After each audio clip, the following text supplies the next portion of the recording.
सुप्रभात स्नेही स्वजन, कैसे हैं आप व परिवारजन। आशा है कि सभी स्वस्थ व प्रसन्नचित होंगे। आज मैं आपको माँ प्रकृति की एक और चिर परिचित विश्वविख्यात बेहद खूबसूरत गृह शोभा कार्यालय सज्जा हेतु इंडोर प्लांट एग्लोनिमा के विषय में संपूर्ण जानकारी देने जा रहा हूँ। वीडियो थोड़ा लंबा हो सकता है, मगर आप इस प्लांट के विषय में सब कुछ जान पाएंगे, अतः आप वीडियो के अंत तक बने रहें। आइए शुरुआत करते हैं। इसका वानस्पतिक नाम एग्लोनिमा एरेसिया है, जो एरेसिया परिवार का सदस्य है, जिसे Chinese evergreen, Philippine evergreen, aglaonema red lipstick, feng shui plant, aglaonema Siam, aura आदि नामों से जाना जाता है, जो कि मूलतः साउथ एशिया, चाइना के घने वर्षा वनों में पेड़ों की छांव में यह काफ़ी तादाद में उगते हैं और वातावरण के अनुरूप खुद को ढाल लेने की अद्भुत क्षमता, वायु शुद्धिकरण और खूबसूरत पत्तों की वजह से यह सर्वव्याप्त हो गए हैं। इसकी करीब 100 से ज़्यादा वैरायटियां पाई जाती हैं। यह आसानी से ग्रो होने वाला,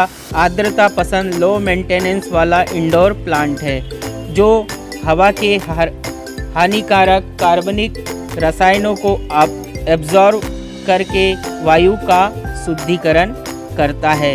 अमेरिका की वैज्ञानिक संस्था नासा के अनुसार टॉप 10 एयर प्यूरिफाई प्लांटों में से यह एक है। इस तरह के एयर प्यूरिफाइंग प्लांट हमें घर पर अवश्य लगाना चाहिए, क्योंकि घर के अंदर की वायु बाहरी हवा से ज़्यादा प्रदूषित रहती है। हमारे हाउस होल्ड प्रोडक्ट से उत्सर्जित कार्बनिक रसायनों की वजह से इसे चाइना में गुड लक प्लांट की भी संज्ञा दी जाती है। इसे टेबल टॉप की तरह रखा जाता है, जो कि एक बेहतरीन लुक देता है, मगर वहाँ पर लाइट अवश्य रहना चाहिए। इसे सप्ताह में एक दिन आउटडोर भी रखना चाहिए, तभी इसके पत्ते डार्क रेड चमकदार रहते हैं। यह एक अत्यंत नमी पसंद अर्थात हाई ह्यूमिडिटी लविंग प्लांट है। यह 15 डिग्री सेल्सियस से 21 डिग्री सेल्सियस तापमान इसके विकास का आदर्श तापमान है।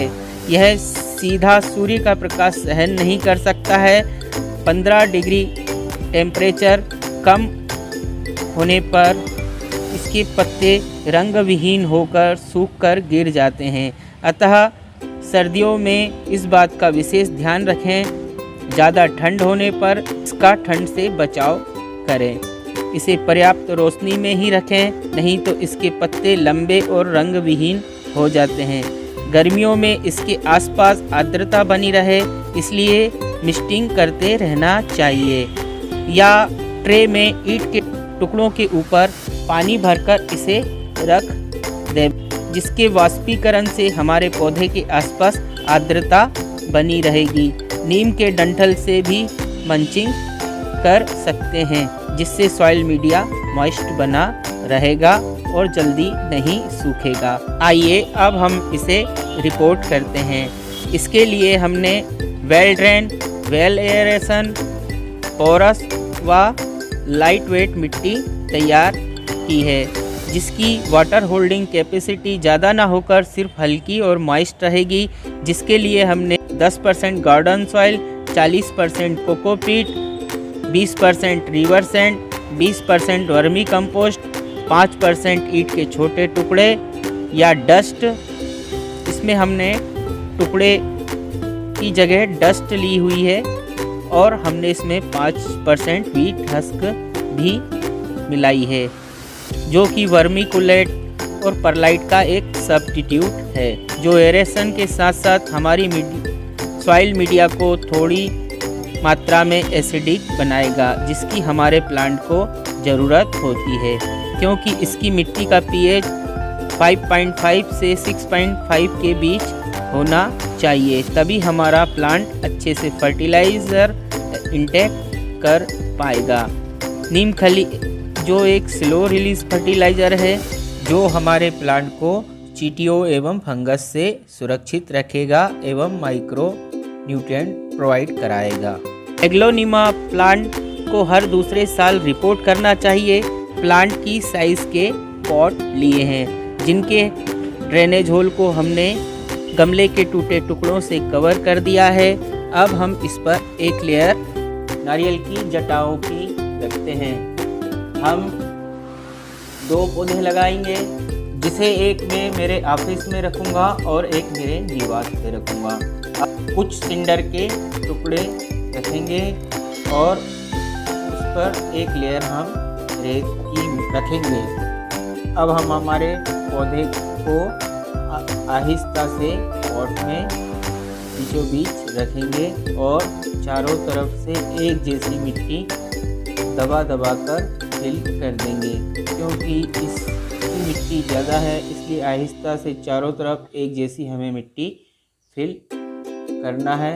थोड़ा सा हम इसे चारों तरफ से उंगलियों की सहायता से दबा देंगे और अच्छी से दबा कर इसे हम फिल कर देंगे। जल प्रबंधन हेतु हमने एक ट्रे में पानी भरकर कुछ टुकड़े सिंडर के रख दिए हैं, जिससे हमारा पौधा स्वतः ही जल अवशोषित कर लेगा अपनी आवश्यकता के अनुरूप। आइए अब हम इसके फर्टिलाइज़र के विषय में बात कर लेते हैं।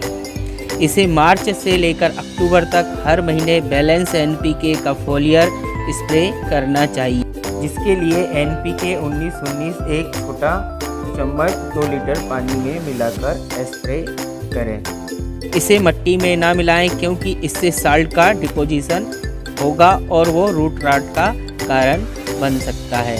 अक्टूबर से लेकर फरवरी तक इसे कोई भी फर्टिलाइज़र ना देवें और पानी की मात्रा कम कर दें। इसके सूखे और ख़राब पत्तों को हटाते रहें। यह कटिंग से आसानी से ग्रो हो जाता है। इसमें फ्लावर भी आते हैं जिसे स्पेडिक्स कहते हैं, जिसके ऊपर हरे सफ़ेद कलर का कवर होता है जिसे स्पेथ कहते हैं, जो आकर्षक तो नहीं होते हैं, अतः इन्हें काटकर अलग कर देना चाहिए क्योंकि इससे हमारा प्लांट पूरी ऊर्जा पत्तों की ग्रोथ में लगाएगा।